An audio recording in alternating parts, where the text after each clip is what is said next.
Here we are at Hopkins Demonstration Forest, and behind me is the Molalla log house. It's a very historic building.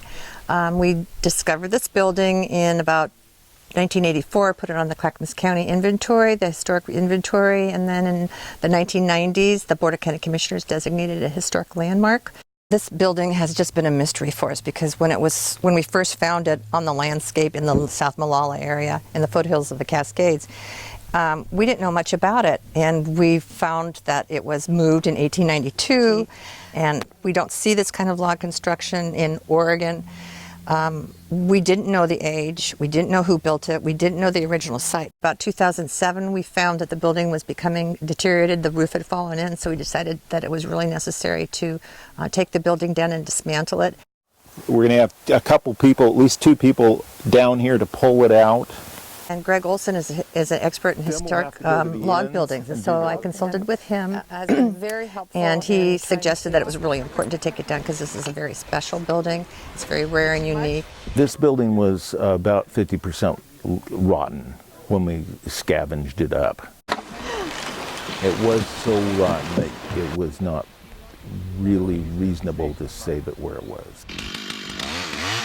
So we have for years been working on this. And the first thing we did was go out into the woods and rehew the logs that couldn't be saved.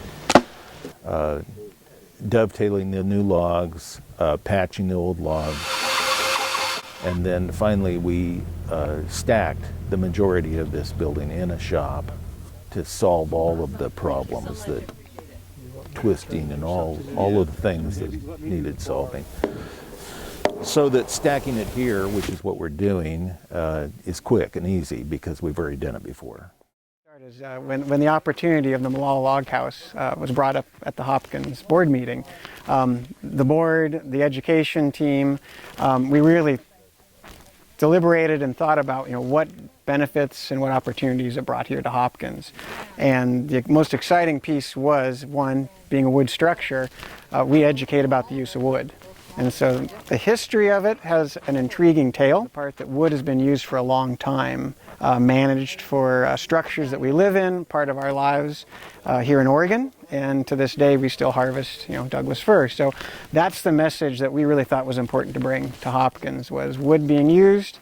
It's being located here in a Douglas fir forest, and some of these logs that are growing around the house are going to eventually be turned into another home that someone might be living in Oregon. So having that message in connection with the past and the future is really kind of cool.